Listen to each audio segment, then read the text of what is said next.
আজকের গল্পটি শুনলে গায়ের পশম দাঁড়িয়ে যাবে। মানুষ কিভাবে টাকার কাছে বিক্রি হয়, গল্পটি শুনলেই বুঝতে পারবেন। স্বামী প্রবাসে, মেয়ের প্রাইভেট টিচারকে টাকা দিয়ে শারীরিক সম্পর্ক। যে ভাই ঘটনাটি লিখেছেন, ঘটনাটি তার নিজের সাথে ঘটে যাওয়া। যেভাবে লিখেছেন সেভাবেই শোনাচ্ছি। টাকার বিনিময়ে ছাত্রীর মা আমার জীবনটা নষ্ট করেছে। আসসালামু আলাইকুম, আমার বয়স 24, আমি অনার্সে পড়ি। পারিবারিক অসচ্ছলতার কারণে বেশিরভাগ সময় দোকানে, আবার কখনো রিক্সা, সব মিলিয়ে ছোটোখাটো এমন কোনো কাজ নেই যে আমি করি না। আমার পেট আর পড়ালেখা করার জন্য ক্লাস 10 থেকেই মানুষের বাড়ি কাজ করে এমন এভাবেই পেট চালাই। আজ 4 মাস হচ্ছে আমি কোনো কাজ করি না, শুধু একটা টিউশনির উপরে আমার চলে যাচ্ছে। তবে এটাকে আমি টিউশনি নয়, পুরুষ পতিতালয় বলবো। সারাটা জীবন কষ্ট করে ঠিক এই সময় এসে নিজেকে এত বড় পাপে জড়িয়ে যাব কখনো ভাবতে পারিনি।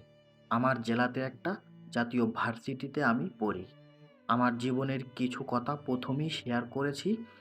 কোনো একদিন আমার এক বড় আপু আমাকে বলল, তুমি তো ইংলিশে ভালো বোঝো, তাহলে একটা টিউশনি করো। উত্তরে আমি বলেছিলাম, টাকা পয়সা যেটাই পাই ভালোই চলে, টিউশনি খারাপ নয়। কিন্তু গ্রামে কিছুদিন কয়েকটা এসএসসি ব্যাচ পড়িয়েছিলাম, কিন্তু কোনো টাকা পাইনি। তাই সব ছেড়ে দিনের পেশায় ভালো লাগে। আর এই শহরে কত মানুষের কাছে গিয়েছি, কেউ কোনো দিন কোনো সাহায্য করেনি। তাই টিউশনির আশা ছেড়ে দিয়েছি। যারা পড়ায় তাদের কাছেও অনেক রিকোয়েস্ট করে বলেছি, কিন্তু কোনো ফিডব্যাক পাইনি। তো আপুর কথায় রাজি হয়ে গেলাম। আপু ঠিকানা দিয়ে দিল।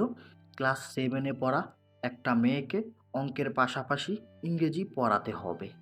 প্রথম যেদিন পড়াতে গেলাম সেদিনই বুঝলাম অনেক ধনী বড়লোক এই পরিবার। শহরের মধ্যে এই ৩ তলা ফ্ল্যাটে ৩য় তলাতেই মা-মেয়ে থাকে। মোটামুটি পরিচয় হলো। আমার ছাত্রীর মা মুখ বেঁধে সামনে এসে কথা বলল। ছাত্রীর বাবা প্রবাসে থাকে। তো যাই হোক, ১ম দিন এত কথা না বলে পড়ানো শুরু করলাম। ছাত্রী অনেক মেধাবী, বোঝা গেল।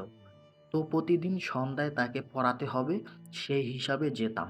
সন্ধ্যায় পড়াতে গেলে কিছু নাস্তা পানি দিত, সেটা খেলে আর রাতের খাবার খাওয়া লাগতো না আমার।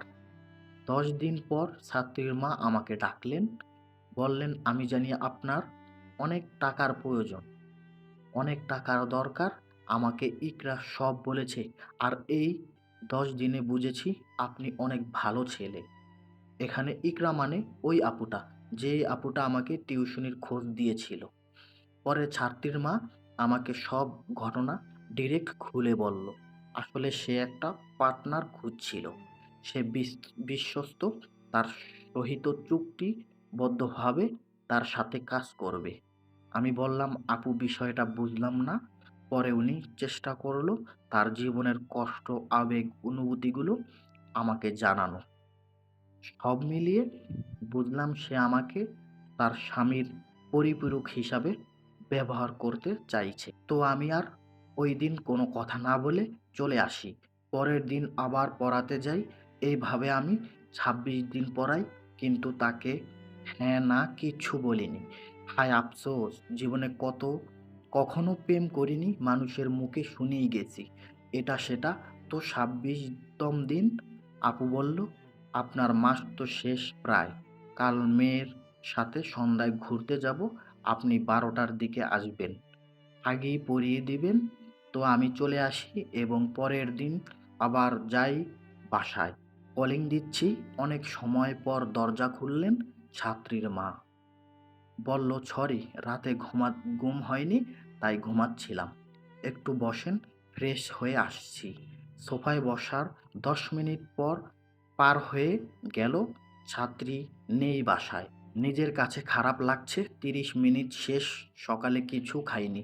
পেট গরম হচ্ছে যত টাইম পার হচ্ছে। যাই হোক, আমাকে প্রতি সন্ধ্যায় যেই নাস্তা দিল, আমি জিজ্ঞাসা করলাম ছাত্রীর কথা। উনি মুচকি হাসলেন। আজ নাস্তার ১ গ্লাস দুধ যুক্ত হয়েছে।